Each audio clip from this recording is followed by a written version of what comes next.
En este video vamos a hablar de los componentes, estructura de flujo de caja y también su importancia.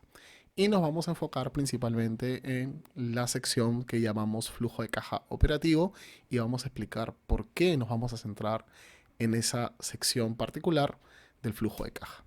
El flujo de caja en los estados financieros se le conoce como el estado financiero de flujo de efectivo. Tiene varios nombres finalmente: estado de flujo de caja, cash flow statement, va a depender de la compañía, de dónde reporte, en qué idioma reporte, etc. Pero dentro de los tres estados financieros más importantes, para mí el más importante es el flujo de caja. ¿Y por qué considero que es el estado financiero más importante? Porque finalmente el flujo de caja o el flujo de efectivo nos habla de la liquidez del negocio. Y es que no olvidemos que las empresas desaparecen por falta de liquidez. Ahí radica la importancia de entender claramente la forma como se comporta el flujo de caja y sus componentes. Entonces vamos a hablar de tres partes o tres momentos, si lo queremos ver así. ¿Por qué yo digo tres momentos? Porque creo que en cada una de las secciones del flujo de caja, que son tres, se pueden tomar tres decisiones, o mejor dicho, se pueden responder a tres preguntas. Primero vamos a hablar de flujo operativo, luego vamos a hablar de flujo de inversión y finalmente vamos a hablar de flujo de financiamiento. Así es como se ve un flujo efectivo con sus tres partes, con sus tres secciones. Vemos que arrancamos, como decíamos, con el flujo operativo, luego vamos con el flujo de inversión y finalmente con el flujo financiero. El flujo operativo nos va a ayudar a entender la operación del negocio.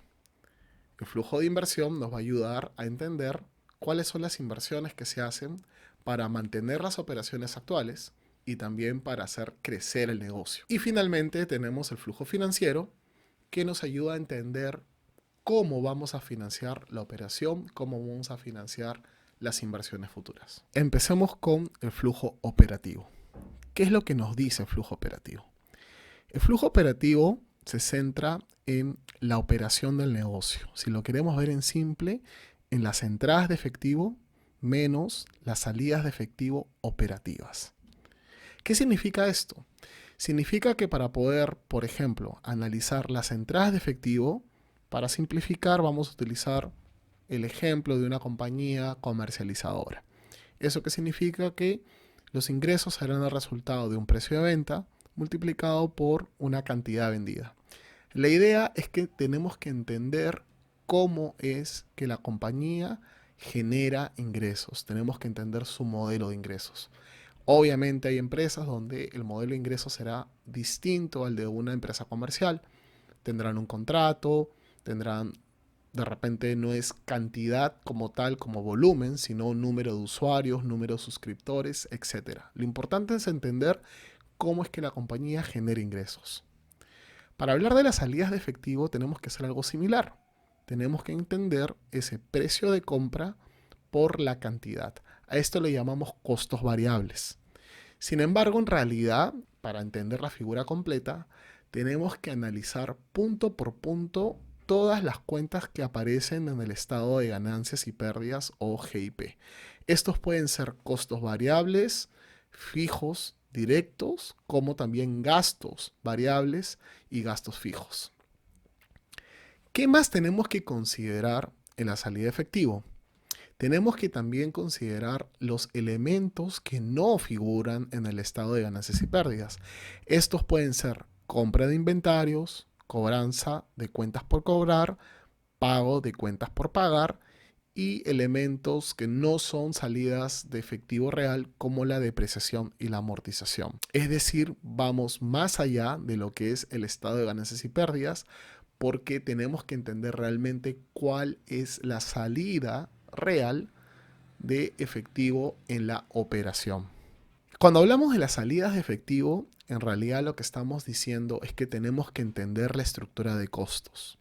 Y es por eso que es muy importante entender el modelo de negocio. Primero hablamos del modelo de ingresos, ahora estamos hablando de la estructura de costos. En resumen, en el flujo operativo se consideran todas las entradas de efectivo, todas las entradas de cash, menos todas las salidas de efectivo. Para concluir, ¿cuál es la pregunta que nos ayuda a responder el flujo de caja operativo? Es, cuál es el desempeño de la operación. En otras palabras, si el resultado del flujo de caja operativo es positivo, podemos tener la conclusión que al negocio le va bien. Sin embargo, también tendríamos que considerar aspectos como crecimiento, como márgenes, etcétera. Pero en líneas generales, un flujo de caja operativo o una caja operativa positiva es un buen signo, es una señal buena. Por el contrario, una caja operativa negativa nos indicaría que la compañía, a nivel del negocio principal del core business, no está siendo capaz de generar los flujos necesarios para cubrir su estructura de costos total.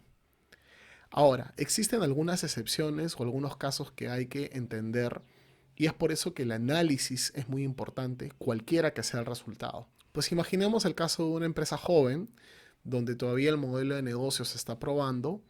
Puede ser que el flujo de caja operativo sea negativo, pero que poco a poco se esté acercando a una caja operativa cero y posteriormente a una caja operativa positiva y creciente. Con esto lo que quiero decir es que el análisis en cada situación es muy importante. Esto acompañado de un entendimiento claro del modelo de negocio. Ahora vamos a hablar de flujo de inversión. El flujo de inversión nos ayuda a entender las inversiones de la compañía, inversiones en activos de largo plazo. A estas inversiones les llamamos CAPEX o gastos de capital. El CAPEX tenemos que entenderlo como, más allá de su nombre, gastos de capital, como la inversión que hace la empresa para crecer. Es decir, CAPEX debe ser igual a crecimiento. ¿En qué sentido? Pues para poder crecer, la compañía va a requerir nuevos activos. Ya hemos dicho que son activos de largo plazo. ¿Qué tipo de activos? Pueden ser activos fijos, activos intangibles o también podrían ser otras empresas, es decir, fusiones y adquisiciones. El flujo de inversión nos ayuda a responder una segunda pregunta, que es cuáles son las inversiones necesarias para que la compañía se mantenga dentro de su operación normal y pueda continuar su senda de crecimiento. Y por último tenemos el flujo de financiamiento. En realidad el flujo de financiamiento responde a una pregunta bien sencilla. Nos ayuda a entender primero el pago de la deuda y también los requerimientos de deuda nueva, deuda financiera, ya sea con bancos o a través de bonos, en líneas generales con el sistema financiero. Y también nos ayuda a entender la relación con los accionistas, es decir, el repago a los accionistas a través de dividendos o el incremento de capital de ellos en diferentes momentos del tiempo. Dicho esto, la pregunta que nos va a ayudar a responder al flujo de financiamiento es ¿cómo voy a financiar estos requerimientos? Y las dos fuentes son capital de acreedores, es decir, deuda financiera, ir al sistema financiero y pedir un préstamo o emitir un bono, o pedirle a los accionistas un nuevo aporte de capital.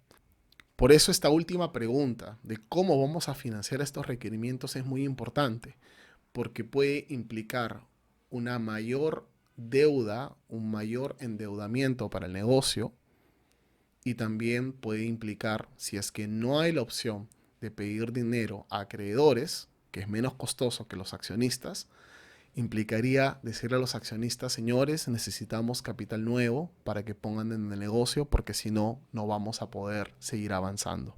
Y es que finalmente el flujo de caja en su totalidad lo que nos da es la posición financiera.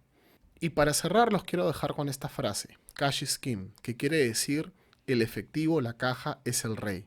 No olvidemos que finalmente los negocios existen para eso, para generar flujos de caja. ¿Para quiénes?